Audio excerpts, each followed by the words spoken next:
Welcome to this week's Security Report. I'm Paul McAdam. Thanks for joining us. More than 60 A division ranks commanded by a senior superintendent are maintaining a sustained presence in and around the Stabroek Market area for the last 2 weeks. This has resulted in more than 100 arrests and the questioning of several criminal suspects. So far, 2 unlicensed firearms, several rounds of ammunition, and a quantity of narcotics have been seized. The force welcomes all information and intelligence that can assist with ensuring the continued success of this operation. The Guyana Police Force, in keeping with its strategic plan designed to reduce road fatalities, saw the commander and his team from Regional Division Number 4 approving lecture sessions at the Traffic Department for operators of minibuses.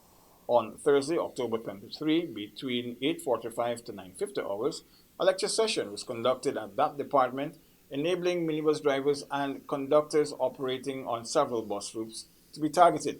The session was facilitated by the OIC of Traffic, Woman Superintendent Audrey Small, Inspector Gavin Boyce, Sergeant Sheldon Wickham, and Corporal Kelvin Leach, all from the Traffic Department. To increase awareness of breast cancer, in October, the police force, in collaboration with the Guyana Association of Women Police, or the GAWP, participated in the GT&T's Pinktober Walk and Run events on October 26.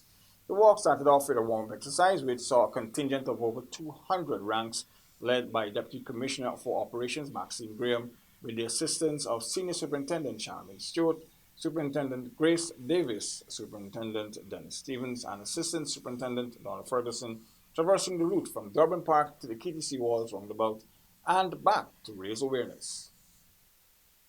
On October 29, Region's 1 Divisional Commander, Senior Superintendent Wendell Blanham, was a guest speaker on a radio program broadcasted on Maburuma's 95.1 FM. He sensitized the audience on the restructuring of the force into a regional divisional structure.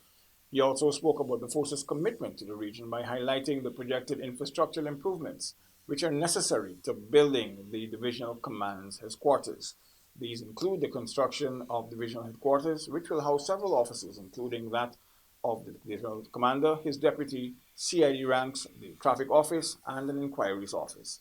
There will also be adequate parking for members of the public when visiting to make reports.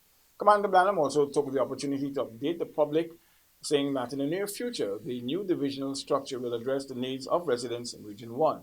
For example, to expeditiously process applications for certificates of fitness, driver's license, firearms licenses, and other documents, just to name a few. With the appointment of 10 senior officers to head up 10 divisions, effective September 30, President David Granger described the changes as necessary to ensure that the force executes its duties to the best of its abilities in every region. I have tried in the police force to erect a new architecture, appointing a new commissioner, new deputy commissioners, and to ensure that certain reforms are put in place. As you know, the police divisional structure has been modified to coincide with the administrative structure, so that the types of crimes that we saw occurring in the hinterland, which was one police division, Region 1, Region 7, 8, and 9, were one division. I mean, this is 3/4 of our country, and a lot of crimes took place there. The head of state was the first guest on Gordon Mosey's Inside podcast recently.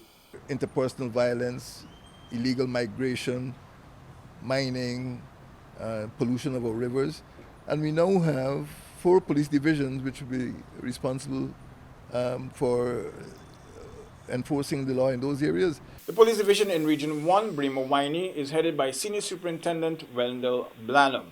In Region 2, Pomeroon Supernam, acting commander of former G Division, Essequibo Coast and Islands, is now Superintendent Crystal Robinson.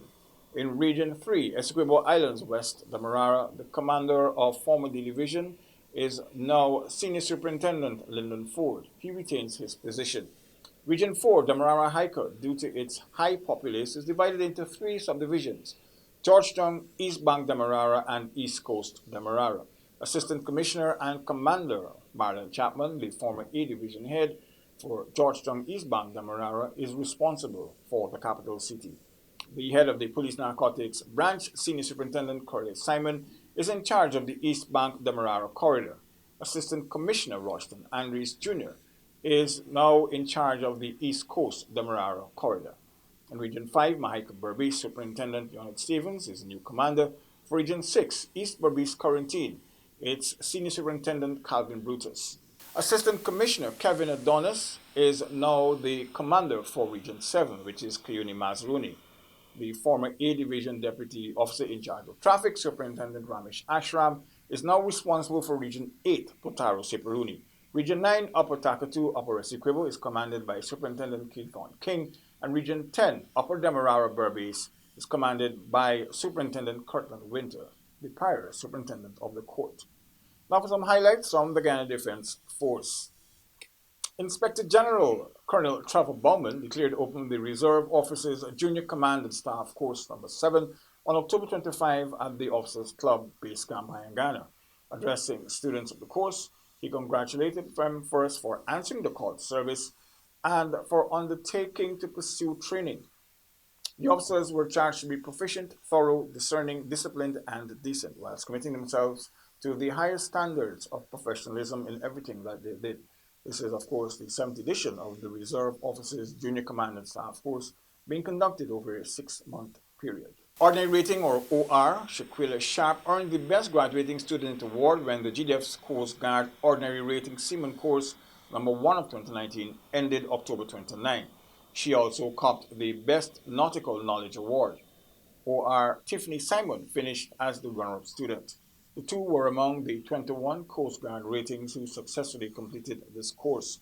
2 members of the Guyana Police Force, 2 from the Prison Service, and a member of the Guyana Revenue Authority also completed the program successfully. Commander of the Coast Guard, Commander Orin Porter, charged graduates to reach beyond what they had been taught in the course and to continue broadening their knowledge and skills. 20 ranks, including members of the Guyana People's Militia, the Guyana Fire Service, the Guyana Prison Service, and the City Constabulary, are being trained on the Basic Drill Course number 2 of 2019, which was formally declared open on October 29 at the Lecture Hall Base Camp Guyana. 44 ranks, including 5 from the Guyana Police Force, 4 from the People's Militia, and 2 each from the Guyana Fire Service and the Guyana Prison Service, are also training on the Skillers Arms Course number 2 for 2019. Commanding Officer for 4 Engineer Battalion, Lieutenant Colonel Selwyn Austin, charged ranks to become proficient, to understand, and to execute during their training. The course is scheduled to run for 6 weeks, and training will be conducted at Base Camp Stevenson and at the Colonel John Clark Military School at Tacoma. On this week's wanted list, O'Brien Fraser and Anoth Budridge are wanted by the police for questioning in relation to the piracy murder committed on Lamar Petrie, Vishnu Siram, Kewal Kisoon, and Marvin Tamishar at Quarantine River. Anyone with information that may lead to the arrest of O'Brien Fraser and Anoth Budridge is asked to contact the police on telephone numbers 333-3876, 333-5564, 333-215123, 337-2411, 226-1928, 911, or the nearest police station. Remember, all information will be treated in the strictest confidence. That's it for this week's Security Report. Goodbye.